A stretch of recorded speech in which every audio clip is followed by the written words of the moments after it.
Pineal gland नाम की एक चीज होती है। ये सारे पहलू, योग के तमाम पहलू या योग साधना, इसे थोड़ा नीचे ले जाने के लिए हैं। इसे दक्षिण कहा जाता है।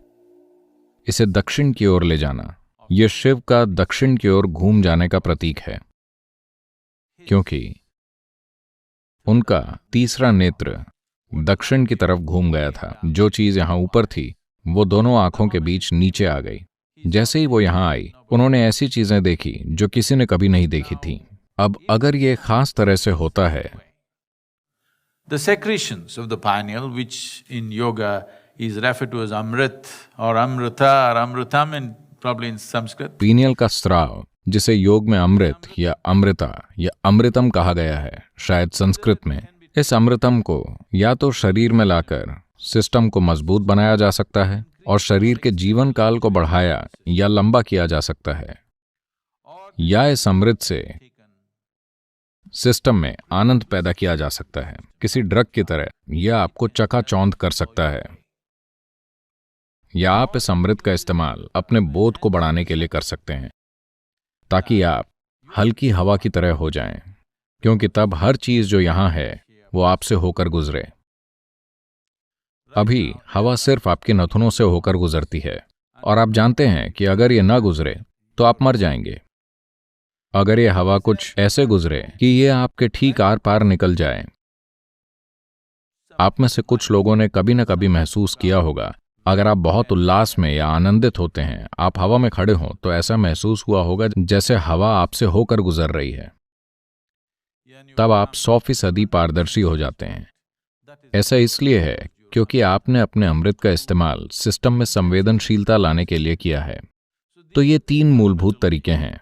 एक है शरीर को मजबूत करना, उसे एक चट्टान की तरह बनाना, जो उस व्यक्ति को एक लंबी उम्र देगा, जिसे अधिकांश लोगों द्वारा सुपर ह्यूमन माना जाता है, या अपने अंदर मदहोशी और आनंद का ऐसा स्तर लाना कि आपको परवाह ही ना हो कि आप कितना लंबा जीते हैं, या खुद को पतली हवा की तरह बनाना ताकि आपका बोध बहुत तीव्र हो जाए, क्योंकि शरीर में कोई प्रतिरोध नहीं है। पीनियल ग्लैंड के उसी स्राव को 3 अलग अलग तरीकों से इस्तेमाल किया जा सकता है। यह अमृत या पीनियल ग्लैंड का ये स्राव शरीर में सही तरह की भूमिका निभाएगा। जब मैं सही कहता हूं तो मेरी समझ में, अगर वो आपके बोध को बढ़ाता है तभी वो सही है, क्योंकि अगर आप अपने बोध को नहीं बढ़ाते तो आपका जीवन किसी भी रूप में उन्नत नहीं बनता, वो सिर्फ किसी दूसरे की नजर में उन्नत होता है।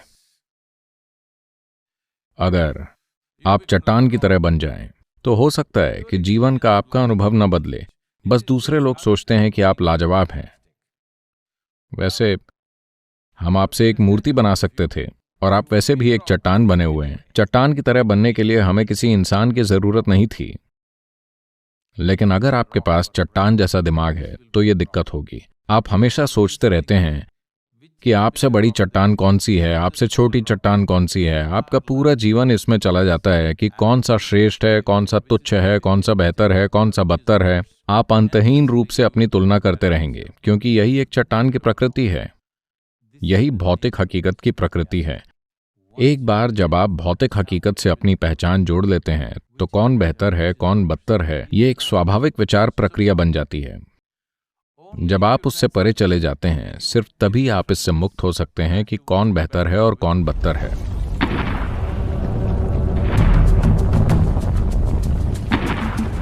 जब कोई अपने मूलाधार पर महारत हासिल कर लेता है, जिसे कायाकल्प कहते हैं, तो आप एक चट्टान की तरह बन जाते हैं। आप शरीर को 1000 साल या उससे भी ज्यादा समय तक बनाए रखना चाहते हैं। जब स्वाधिष्ठान साधना की जाती है तो ऊर्जा का एक विस्फोट होता है। आप एक भगवान को जन्म दे सकते हैं, पर शायद आप अपना शरीर खो बैठे। जब किसी भी ध्वनि को आप मणिपुर पर लाते हैं